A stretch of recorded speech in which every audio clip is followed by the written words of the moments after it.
but it's a pleasure to be here, and there's nothing I'd like to talk more about than children, youth, and the challenges. So I'm going to jump right into it. You know, I came to the Department of Human Services from the Department of Health because of the child welfare problems we are having in the state around child protection. And many of you probably have read the newspaper stories and tragic situations many kids face. And I think a lot of what we talk about are those outcomes, those tragic outcomes, and the horrible data that we have. And I have with me tonight, you know, lots of data. The fact that our poverty rates for children are extremely high relative to where they were, you know, 15 years ago. 14%, over 14% of children are in poverty. One of the groups most likely to be in poverty in this country, the highest poverty rate, is children. A very tragic thing. I'm not going to dwell, and I got lots of data, but I tend to think sometimes we admire the problem by spending a lot of time defining it.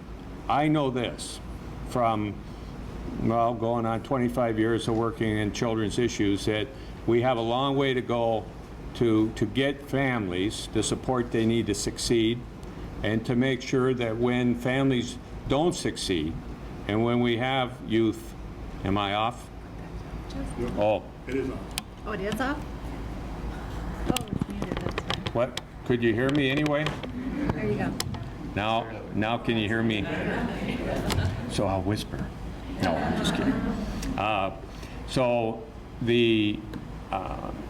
where I was going is that, you know, I have learned basically that we have to support families to ensure family success and children's success. And when families fail, we need to have reserves. We need to have a place where children are going to be safe and where they can still develop, still have stability, and still reach the potential in their lives. Those two things, very simple. It seems straightforward always to me, because I always thought if children are the future, why not? You know, we're investing in ourselves. As I get to the age I'm at, and I'm at the, I'd like to think of it as the midpoint of my career, but it's a little later than that.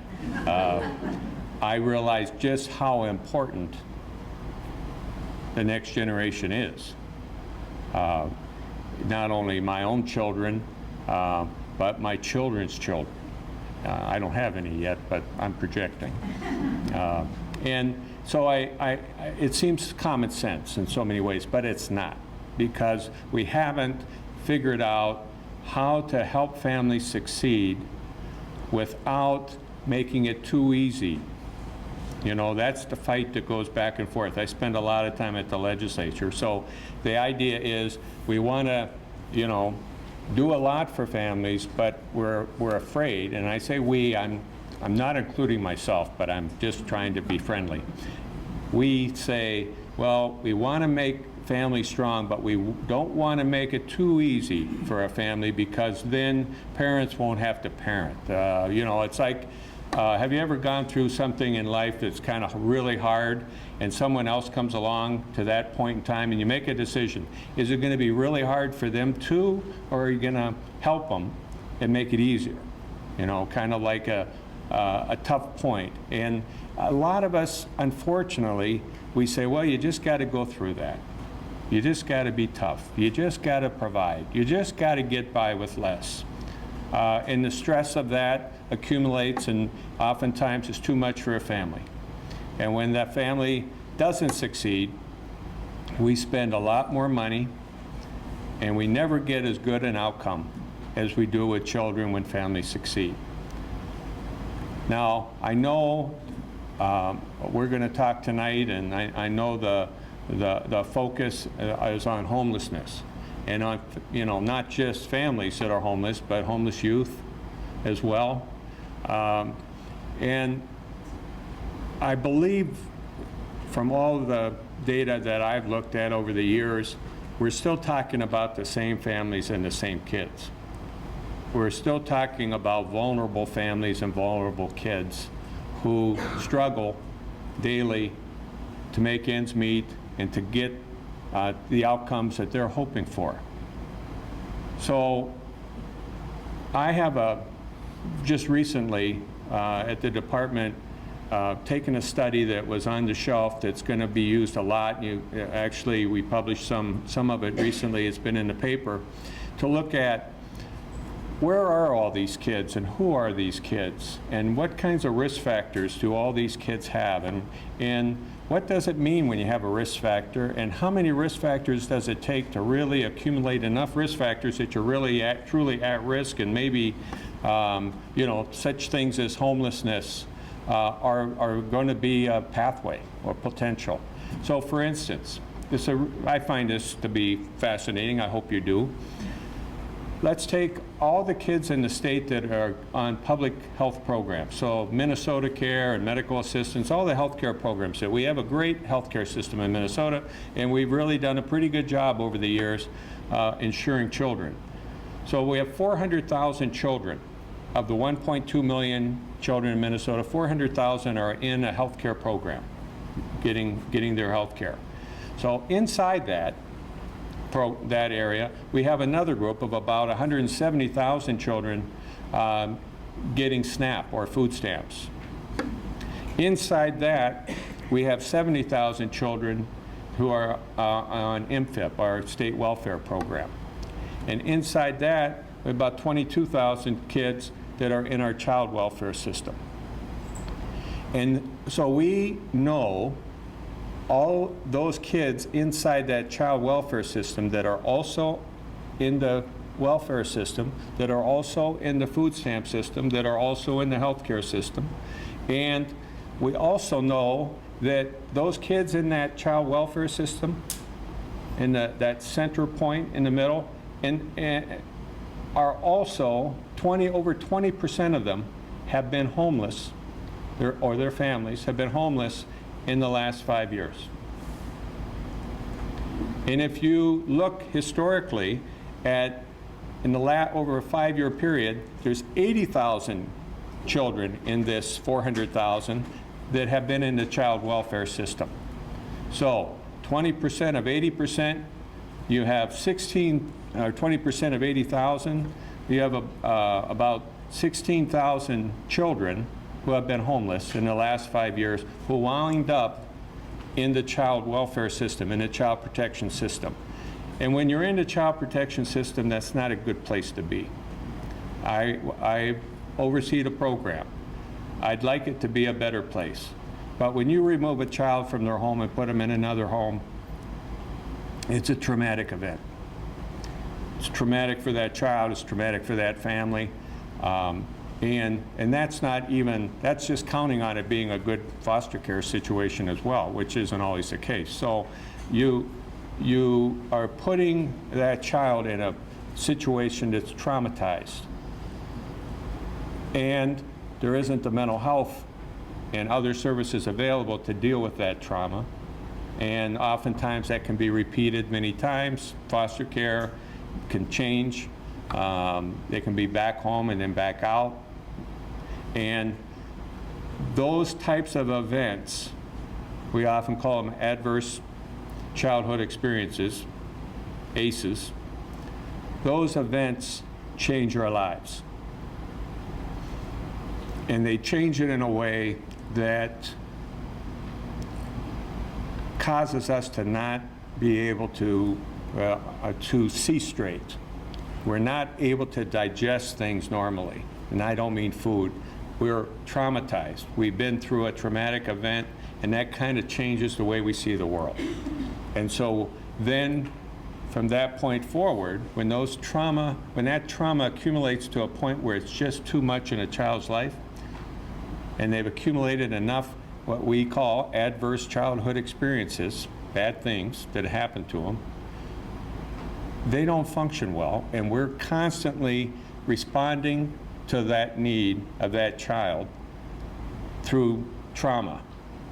They're the child, you know, the child who likes to raise their voice quickly, likes to get into the argument, it likes to escalate the situation.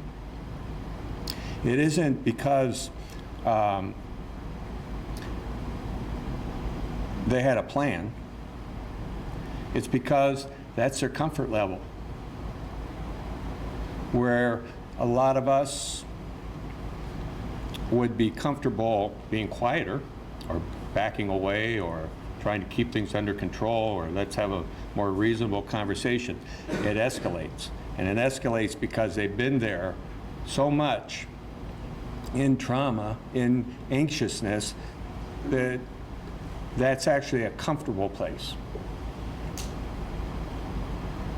Kind of hard to get your arms around that, but that's true. That's science. It's brain. The brains have been studied, and that part of the brain is so overdeveloped that's a comfort place. So those are the things we want to avoid. Those are the things we want children to not experience, or if they do, that they get the care and the services needed to deal with it at the time it happens. So that's, you know, overview of Children and Family Services. My area of the department, we run the welfare program, MFIP, we run the child protection program, we run the child care program, we run food stamps or SNAP, we run the child support system, we run the community action agency funding, a whole host of small housing programs. We run homeless youth. We do Safe Harbor, which is the sex trafficking funding for shelter. So we have all of this. This is all in my area. Healthcare is in another area of the agency. And my big point is, we know all of this. We know all this data. Like, you know, that 400,000 and 170,000 and 70,000 and 20,000, all these circles. We know the ages of those kids. We know the counties they live in.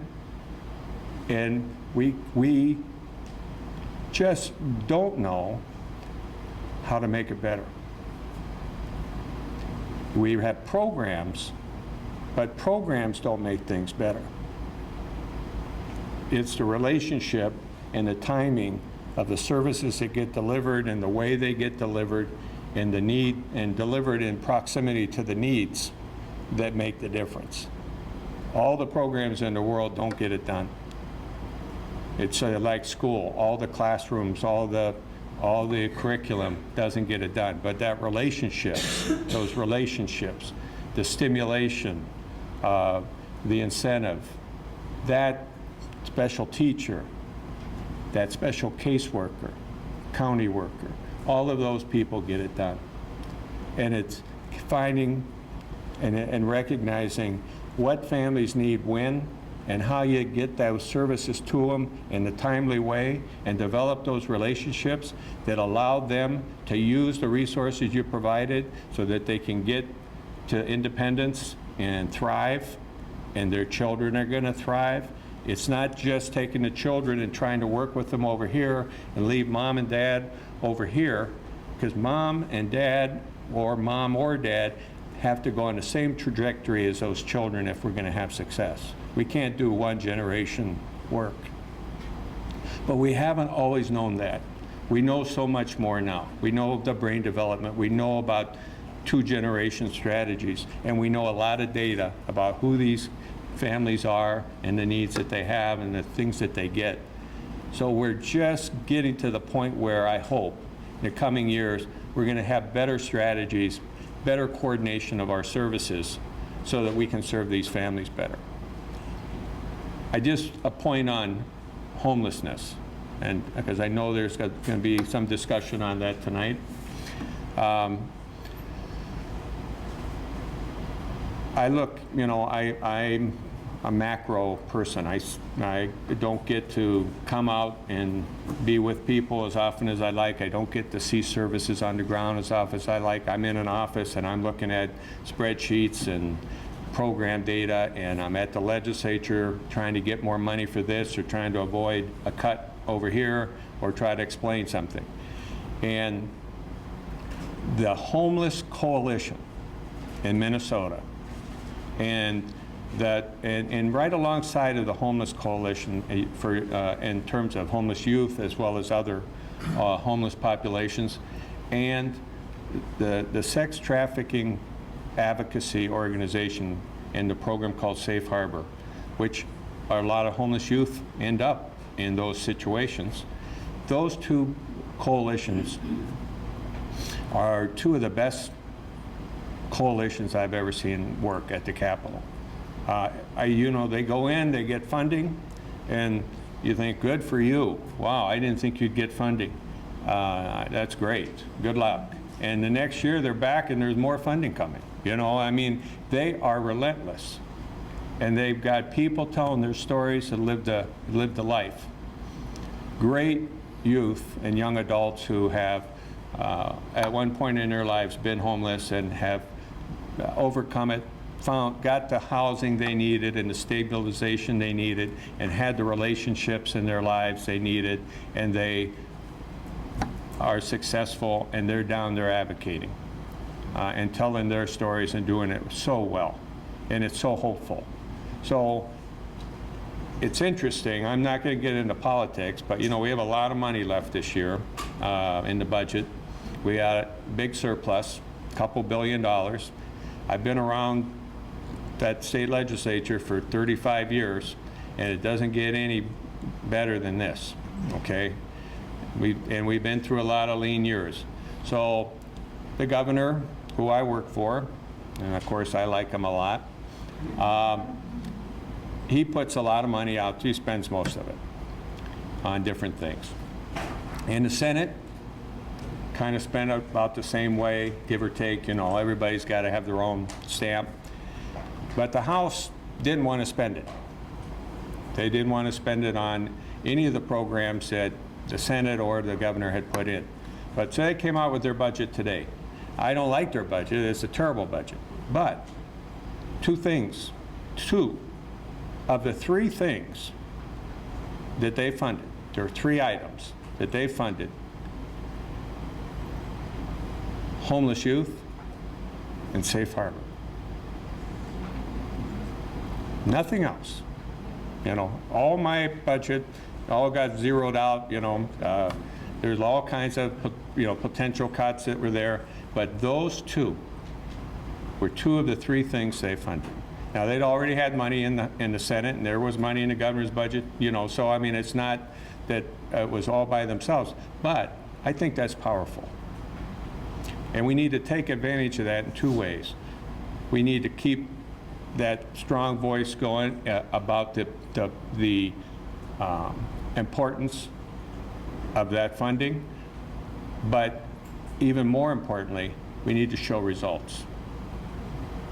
We need to show that these programs make a difference and change lives, and bring that data and continue to show it, so that, because there's going to be more resources needed in the future, maybe for slightly different reasons, but hopefully, you know, because maybe we address some of the current issues, but we're going to need good results. We need outcomes. We need to track those. You need to feed into that. So be thinking about that as you do the work. I'm not going to take up any more time tonight. I think I'm right on time here, right? So it's been a pleasure. I'm going to hang around and answer questions and be part of the discussion for a little while here, I believe, because I came in late, so I don't really know, but I inviting myself into it anyway. So thank you very much. It's a pleasure.